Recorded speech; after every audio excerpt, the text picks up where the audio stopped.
Alas stress na. Wala pang bumibili sa atin.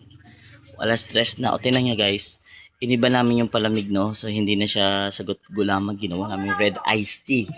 Titingnan namin sa kabila kung bakit walang masyadong bumibili sa amin. Tingnan natin sa kabilang tindahan kung anong paninda niya. Ah, ito na. Pupunta. Ano ba? Ano ba? Ha? Ano ba? Yelo nga.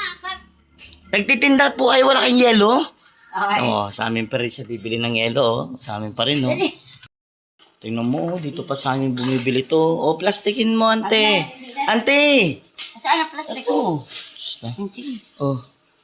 Tingnan mo naman talaga to si ante. Tingnan nga natin yung panibagong paninda niya. Ba't walang masyadong bumibili sa amin? Ilan na yung nabili? Sampot na yun.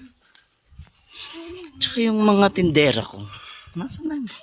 Pambihira. Nandito pala yung mga tindera ko. Ano?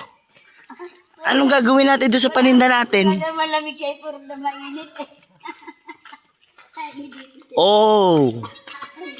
Kaya ay may bago siya oh. Mais kunyelo.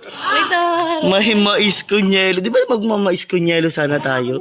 May bago si ante. Mais kunyelo. Oh. Oh. Melon pa rin. Kahapon pa to. Melon. Kahapon pa to ante. Melon yan. Melon din kahapon. Yes. Halo-halo. Grabe, kaya naman pala walang bumibili sa amin. Nandito pala si Kuya Ison. Oh, scramble. Scramble. At ito yung dalawa kong kasama, oh. Nandito kayo. Napabili. Hindi mo na kayo bumili ng paninda natin. Hindi mo na kayo. Sana man lang bumili kayo ng barbecue natin o nagluto-luto wala kayo. O man lang nagpausok na kayo. Para nagtataka ko kanina pa ba't wala pang bumibili sa atin kasi nagbubukas na naman pala itong, wait lang, ba't ang ingay? Nag-ano ng yelo? Ay, ba't kayo nagpupok-pok dyan? Marisa si Dudoy. Pinagkakamalat. Ang laki naman pala ng ni ante. Kasi guys, dito malilim. Kaya marami siyang customers. Sa amin ang ingay, Ano, lipat na rin kaya kami dito. Lipat na kami dito, barbecue. Yung ano? No? Wala naman masama sige. Masama, walang masama eh. Sa iyo nga bumibili, sa amin nga hindi. May ganito ba rin kayo? Wala naman. Meron.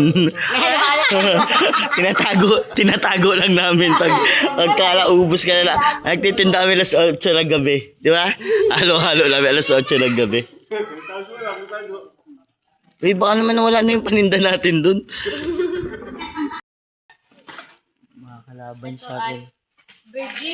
Virginia Store. Uy, may bibili oh. Baka bumili sa atin yan. Hindi. Makikita ko. Okay. Virginia Store. Ha? Dali, Hindi. bibili doon eh. Okay lang naman. Ganun naman talaga pag nagnenegosyo. Pwedeng, Si Jairo yung magbebenta. pwedeng tabi-tabi. Nasa customers lang ko sa yung bibili. Bye. O, bilisan nyo na dyan ha. Yeah. Tapos go na tayo dun ha. Ang init pa kasi sa pwesto namin eh. Ante, bilisan nyo sa order. Ilan ba sa'yo? Halo-halo? Magkano ba to? 35 lang. May salad sa bahay. May salad sa bahay. Hindi na nga maubos yung salad. Hindi na nga maubos yung salad. Alokan nyo pa ako ng halo-halo. Salad! Hindi siya paninda. Salad pang lang. Papak. Papak lang. Pagka lang, napagod yung sa pagmuya ng maalat. Kailangan ng matamis dessert.